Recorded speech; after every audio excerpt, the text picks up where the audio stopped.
na sinabi nyo, natatakot ka. Totoo po. Kanino? Kanino ka natatakot? Your Honor, natatakot po ako sa Naiintindihan mo sagot. kung anong ibig sabihin ng executive session? Kasi kung hindi mo naiintindihan yon, bakit mo babanggitin yon? If you don't answer it properly, you'll be nearing a citation for contempt. And your oath now is the whole truth. Honor. Mr. Diskaya, kayo po'y umami na. Do you understand that? You already made an admission about the commission of the case of plunder. Kasi Your Honor, ano po ito, pinilit lang po kami, Your Honor. Pinilit lang po. So you want us to believe na kung wala itong mga taong pinangalanan mo, ay hindi ka magkakaroon ng mga kontrata mula sa DPWH. Is that what you wanted to say? No, Your Honor. Yan mga kapatid, no? Sa isinagawa na inquiry sa Kongreso, Kamara, yun, naiipit talaga na corner si Pacifico Diskaya. At bago tayo papasok sa punto por punto dahil may talakayan ngayon, tatalakayin muna natin ito. At inanyayahan natin mga suking taga-subaybay, huwag kalimutan na pindutin ang like sa ating live. At huwag din kalimutang mag-subscribe kung bago ka lang at pindutin ang bell button para updated kayo mag-comment at i-share ninyo. Na nagagalit na dito si Dilima, no? At tinanong kaugnay sa sino pa ang iba na hindi niya isiniwalat. So humihiling kasi ng executive session. Kaya tinanong siya, saan mo natutunan yung executive session? Sabi ni Corley Diskaya na nakita daw niya umano sa YouTube. Okay. Ito bahagi nila ni Congressman De Lima. Po ninyo, Mr. Diskaya, dalawa po yung mahalagang butas sa testimonya kahapon. Una, ang daming mga kongresistang binanggit. Di ba? Pero okay, sige. Nakaupo, hindi na nakaupo. Pero nakakapagtaka na malaki kayong kontratista sa panahon ng gobyerno ni President Noynoy Aquino, isa sa pinakamalaking kontratista sa panahon ni Pangulong Duterte, isa sa mga pinakamalaking kontratista, actually pinakamalaking flood control. Pag pinagsama-sama po lahat ng kumpanya ninyo, sa ilalim po ng gobyernong ito, pero walang kahit isang senador sa inyo pong sinumpaang salaysay. Yun po yung una. Pangalawa, sabi po ninyo kahapon, walang ledger kayong hawak sa listahan bago 2022. Wala hong naniniwala siya kasi ang yabang nyo nga ho, as far back as the Aquino administration, andun kayo sa top contractors po. Ibig sabihin, hindi ho maniniwala yung tao na the same modus operandi that you have been doing, that you had stated in that affidavit, is not being implemented in the previous Duterte administration and in the previous Aquino administration. Wala hong maniniwala na ang listahan niyo po ng mga pangalan ay hanggang 2022 lang. So my question to you, and maybe this is the question of Congresswoman De Lima, ano pa po, sino pa ho yung mga pangalan na dapat pong malaman ng bayan? Your Honor, ang ibig ko po sabihin dito, ilan sa kanila ay sina. Kasi po, Your Honor, ang ibig po sabihin dito, hindi ko naman po lahat literal silang binigyan. For example po, si Kong Ramon Romulo po ng Pasig, hindi ko naman po talaga siya personal na inabot sa kanya yung pera. Kundi, sa tao po ni D. Aris, kaya mapapansin nyo po, ilan sa kanila ay sina. Kasi yung iba po dito, personal ko pong inabot sa kanila o binigay. Pero yung iba naman po dito, mga tao lang po nila ang kumuha. Okay na yun, wag na ho nating guluhin yung tanong. Ang tanong, sino pa yung mga tao na dapat hong pangalanan dito na hindi po pinapangalanan? Wag na tayo magdebate sa grammar ho ng Filipino. Naintindihan ho namin yung gusto nyo pong puntahan. Ang tanong, meron pa bang dagdag na kongresista na kasama sa payoffs? Meron pa bang mga senador na kasama dapat sa mga payoffs po ng Diskaya-linked firms? Your Honor, wala na po. Okay. Congresswoman De Lima, please Mr. proceed. Chair, hindi po ako naniniwala. Gusto ko muna pong tanungin, meron ho bang nag-assist sa inyo nung ito ay prinisenta sa Senado? Your Honor, wala po talaga dahil ako po talaga ang nagsulat nito based on my personal knowledge po talaga at experience. At ito ay sinumitin nyo sa komite. Yes po, Your Walang Honor. ibang kumausap sa inyo bago ito sinumite. Wala Yung po talaga, Your Honor. Sa Blue Wala Ribbon po. Committee. Ang pinagtataka ko lang po, kanina nadinig ho natin lahat, you were asking for an executive session. And you said something like, kasi natatakot ako para sa pamilya ko. And perhaps we can check it from the records, from the TSNs, the exact words or the exact sentences na sinabi nyo when you were requesting for executive session. Do not tell me now na yung pag-request nyo ng executive session ay wala lang. Wala kang ibang importanteng sasabihin. Wala kang ibang pangalan ng babanggitin. Why in the first place did you request for executive session? If there's nothing that you would want further to be added in your sinumpaang salaysay. Your Honor, pasensya na po kayo. Hindi ko lang po masyadong naintindihan dahil kinakabahan po ako kanina sa mga tanong po ninyo. Pero ngayon po, medyo nung naggabayan po ako ng abogado ko, ay naintindihan ko po yung yung tanong. Pero klaro, humingi kayo ng executive session. Klaro na sinabi nyo, natatakot ka. Totoo po. Kanino? Kanino ka natatakot?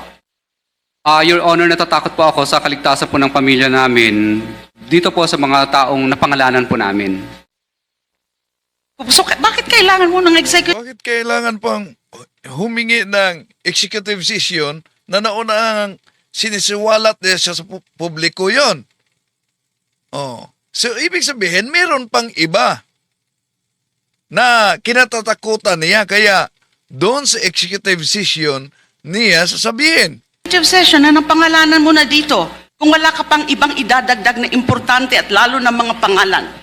Your Honor, pasensya na po kayo. Hindi ko lang po masyadong naintindihan kanina yung talagang paikot ng tanong. Dito po ang naguluhan sa ilan sa kanila. Pero ay kayo sina. mismo ang nagsabi executive session. Sinong nag-advise sa inyo na humingi kayo ng executive session? Your Honor, pasensya na po kayo. Hindi ako masyadong magaling sa legal. Kadalasan lang po, pag nanonood lang Sino po. po ang nagsabi sa inyo na humingi muna kayo ng executive session? It could not be your own idea. Kasi nga sabi mo, hindi mo naman naiintindihan. Wala po, Your Honor. Minsan naririnig ko lang po sa ibang mga napapanood ko sa YouTube, yung mga ganong klase ng... Yan, napanood niya sa YouTube ang executive session. Naiintindihan mo sagot? kung anong ibig sabihin ng executive session? Kasi kung hindi mo naiintindihan yon, bakit mo babanggitin yon? Your Honor, pasensya na po kayo sa kanina na isagot ko. Pero ang sagot ko po ay ito na po lahat. Paano mo pinili yung mga pangalan na ito? Ano? Selected names mentioned and listed in your sworn statement. Paano nyo po pinili yung mga pangalan na ito? Ito po yung mga pangalan na ito ay ito po yung mga nakilala ko po at yung mga tao po nila na humingi. Sa paragraph 19, before paragraph 20, where you enumerated 17 or so members of the House of Representatives, sinabi niyo po dito, ito ay binibigay namin sa kanila ng cash. Ang bawat transaksyon ay may karampatang voucher at ledger na nagsasaad ng mga araw kung kailan nila ito natanggap. So meron kayong documentary evidence. Yes, Your Honor, meron po. Kung i-require namin na i-produce yung documentary evidence na yon, ledger and karampatang voucher. Ang makikita lang ba ho namin ay yung mga pangalan na nakalagay dito, 17 members of the House of Representatives. Your Honor, yes, mailalagay po dito. Pero yung iba po dito kasi ang tumanggap. Kaya mapapansin nyo, ilan sa kanila, ibig sabihin hindi sila lahat. Ilan sa kanila kasi po is yung mga tao lang po nila ang tumanggap. hindi pa rin po ako satisfied tungkol sa bakit kayo in the first place humingi ng executive session. If you don't answer it properly, you'll be nearing a citation for contempt. Your Honor, hindi ko po masyadong naintindihan yung yung tanong po kanina. Because Kasi kinakabahan po ako. it's a very relevant question, but you refuse to answer. By just saying that, na kinakabahan kayo. But it could not have just popped up from nowhere. Yung tungkol sa executive session, kung hindi po pinag-usapan nyo na po ito ng inyong lawyer at kung sino man na humingi ka muna ng executive session para masabi mo yung buong katotohanan. And your oath now is the whole truth. Your Honor, pasensya na po kayo. Pero ito po, ang nakasulat na po ito na po lahat yun. Mr. Chair. Mr. Chair. Congressman San Fernando, please. Kasi nagpapaikot-ikot tayo kanina eh. On record naman yung pinagbabanggit ni Mr. Diskaya. At ngayon, biglang bawi ng mga sinasabi niya at nililito niya ang kumiting ito patungkol doon sa mga sangkot ng mga politiko, partikular dito sa mga maanomalya at mga ghost project. In accordance with our rules, Mr. Chair, Section 11, Move to I suspend, therefore Mr. Chair. move to cite in Session contempt. suspended. Session suspended. So, cite in contempt sana si Diskaya dito. Pero, sinususpende. Sa cross-examination ni Congresswoman Luestro, sabi ni Corley Diskaya na sa mga nakalipas na administrasyon kung saan nagiging kontraktor sila, wala talaga umanong humihingi sa kanila. Sa administrasyon lang na ito. Pero, nang naipit na sa katanungan, inaamin na meron nang hihingi din. Ano nga ba talaga? Kaya, matagal na pala silang kontraktor, no? Sa panahon pa ni dating Pangulong Noynoy Aquino hanggang kay dating Pangulong Rodrigo Duterte at sa kasalukuyan. So, naniniwala kaya kayo na nagiging kalakaran lang sa kasalukuyang administrasyon? Ba't bumabaha sa kanila ng bilyon-bilyong halaga? Samantalang bumabaha ng grabing kahirapan sa iba't ibang panig sa ating bansa. No? Kaya, kung maalala ninyo, mga kapatid, na iba't ibang bansa, Serbia, Indonesia, Nepal, nagrarally. Kahit magkaibang lahi, magkaibang lingwahe, iisa lang ang ipinaglaban. Tuldukan ang korupsyon. At dito sa ating bansa, grabe talaga ang korupsyon. Nakatutok ang taong bayan na lubog, hindi lang sa baha, lubog sa kahirapan. Habang winaldas itong pera sa kaban ng bayan sa iilang nasa gobyerno at sa mga kaalyado nilang nagkonsubahan sa korupsyon. Ito bahagi sa cross-examination ni Congresswoman Luestro.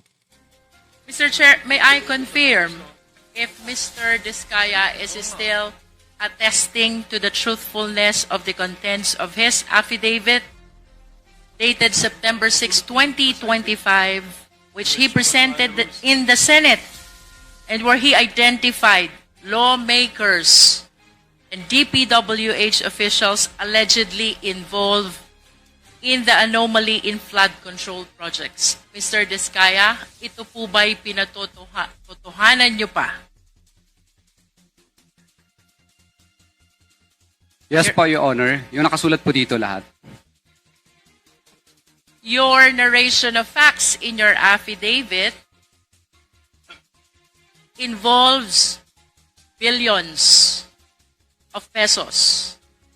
Mr. Diskaya, significantly, under the law, if it is 50 million and below, the case is violation of Anti-Graft and Corrupt Practices Act. But if the case is more than 50 million, it constitutes violation of anti-plunder law. I want you to realize violation of anti-plunder law is punishable by life imprisonment and it is a no bail offense. Which means if information will be filed by the Sandigan against you and your other co-accused during the entire period of hearing, kayo pong mag-asawa and the rest of the co-accused ay makukulong at mapapahiwalay sa inyong mga anak. Do you realize that? Your Honor, lahat po ng project po namin ay nakuha po namin sa public bidding. Mr. Chair, can we please direct the resource person to be responsive to the question? Please be responsive, Mr. Diskaya. Your Honor, lahat po ng project namin ay nakuha po namin sa public bidding. Mr. At- Chair, for the guidance of the resource person, I will repeat the question. Earlier, ang sabi po ni Mr. Diskaya, to this time ay pinatototohanan pa rin niya ang nilalaman ng kanyang sinumpaang salaysay. And I wish to remind him that that sinumpaang salaysay constitute an offense we call violation of anti-plunder law. Plunder, to distinguish the same May busis ng masa tayo. Katanungan nasa YouTube channel. Naniniwala ba kayo sa sinabi ni Diskaya na walang nanghingi sa kanila sa nakalipas na administrasyon? Doon pa sa panahon ni dating Pangulong Noynoy Aquino at sa panahon ni dating Pangulong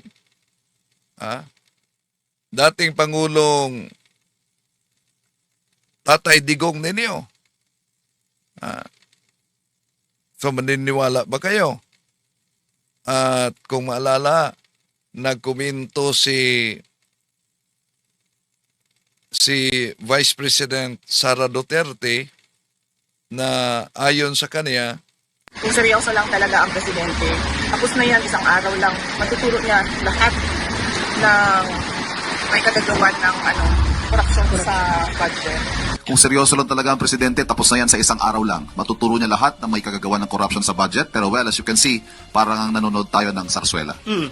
Okay, isang araw lang matatapos ng investigasyon. That is absolutely preposterous. Ang Pangulong Marcos Jr., hindi po siya nagsasagawa ng investigasyon alatokhang way. Nirerespeto ng Pangulo ang due process, nirerespeto ng Pangulo ang human rights. So kaya po dumadaan ang lahat sa proseso. Kung isang araw lang po dapat ito na imbestigahan, sana po ay ito ay kanyang nasuggest noon sa kanyang ama dahil mismo ang dating Pangulong Duterte ay umamin na maraming ghost projects rampant noon. This is November 2020 nilabas. Pero may nasibakbang secretary ng DPWH sa panahon niya. Ang DPWH, ang pinaka-racket dyan is yung ghost project. So walang delivery ghost project. Marami yan. Karamihan yan, it's the regional director. Ipapalabas nila na may project ito, but wala. So, muli, ang pag-iimbestigang ito para sa taong bayan, hindi para sa pamumulitika. Ginagawa ito ng Pangulo kahit tatamaan ang kanyang administrasyon. okay, tuloy natin ang katanungan ni Congressman Luestro kay Corley Diskaya. from Anti-Graft and Corrupt Practices Act. Mr. Diskaya, is punishable by capital punishment, is a capital offense, punishable by life imprisonment, and is a no-bail offense. Which means, kung ang kaso po'y may sasampalaban sa inyong mag-asawa, kasama ang inyong mga co-accused, the entire period of hearing, kayo po'y nakakulong at mapapahiwalay po sa inyong mga anak. Yun po ba'y nare-realize nyo when you executed this sinumpaang salaysay? Mr. Diskaya? Your Honor, tatanungin ko lang po ang legal counsel ko. Mr. Chair, I don't understand that it seems that the resource person executed an affidavit without realizing the implications of the contents. Please As- respond, Mr. Diskaya.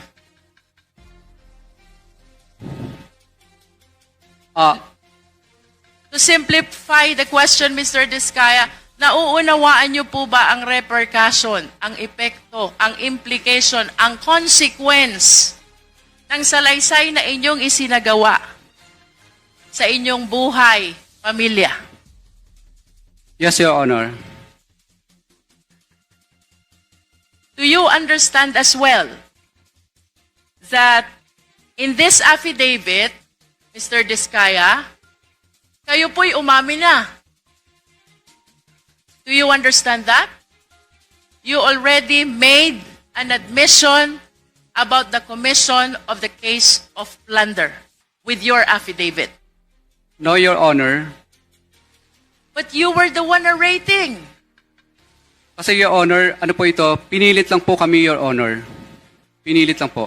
That is for you to prove. But in as far as this committee is concerned, including the members, when we go over your sinumpaang salaysay, to me it appears you are admitting already to the case of plunder.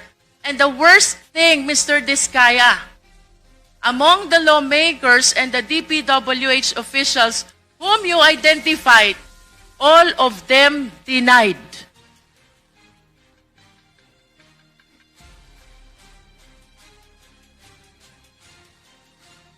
Oh, ano na? Do you understand the implication of this? I asked the lawyer. Attorney. Yes, please.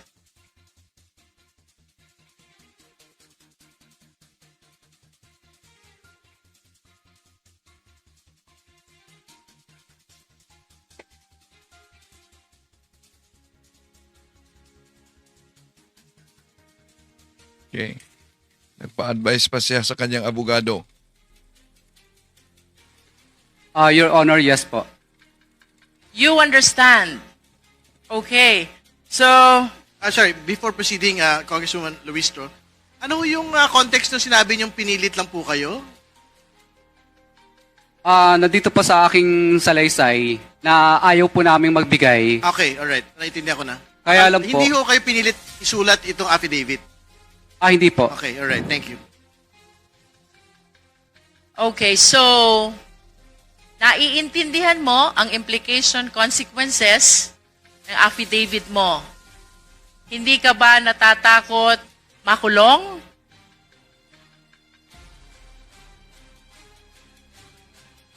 Natatakot, Your Honor. Hindi ka ba natatakot makulong ang asawa mo? Natatakot, Your Honor. Hindi ka ba natatakot na mapalayo kayong mag-asawa sa inyong mga anak? Natatakot, Your Honor. Then why? Kaya po Why nam- did you execute this affidavit?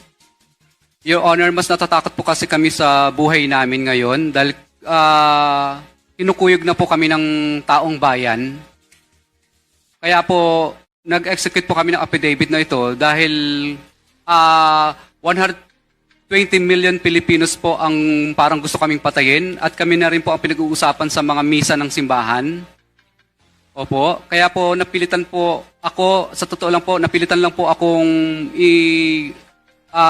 yung mga kamag-anak ko na gusto na nilang magsalita sapagkat po lumalabas na parang ang sama-sama po namin parang gusto kaming patayin ng buong 120 million na Pilipino. Kaya ngayon po, naisip po ng misis ko at ako po na mas mabuti pong yung mga pinangalanan na lang po namin dito ang maging kaaway namin at yun na lang po, alam namin po na ito lang po ang papatay sa amin, itong mga taong ito. Hindi po yung 120 Pilipino na gusto kaming katayin.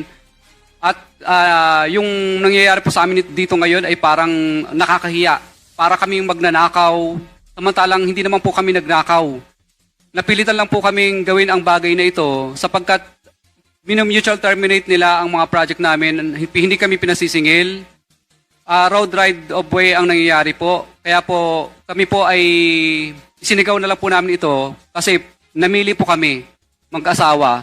Bulak, 1 kilong bulak o 1 kilong ginto. Ang pinili po namin, 1 kilong ginto. Dahil una, pareho lang naman siyang mabigat. Yung bulak at saka ginto, pareho siyang mabigat. Pero pinili po namin yung ginto. Kahit po kami mamatay bukas o papatayin po kami ng mga politikong ilang piraso na ito, alam po namin na may dangal po kaming mamamatay. Kaysa naman patayin po kami ng buong Pilipino sa Pilipinas, na kahit saan po kami magpunta sa dulo ng Mindanao, Luzon at Visayas ay parang kaaway po namin lahat ng mga Pilipino. Samantala ngayon po, natatakot po kami sa buhay namin. Alam namin kung sino lang ang kaaway namin. Yung mga pinangalanan po namin dito, ito na lang po ang alam namin kaaway. Hindi po 120 million Pilipino po ang kaaway namin. Kaya sana po, pagbigyan niyo po sana kami kasi yung iba pong mga gusto pa pong mag-witness ng mga contractor, kung ako po ay inyong parurusahan po sa ginawa kong ito at ako po ay papagalitan po ninyo, wala na pong iba pang sisigaw ng mga contractor sa buong Pilipinas. Dahil una matatakot na sila kung ano po ang mangyayari sa akin.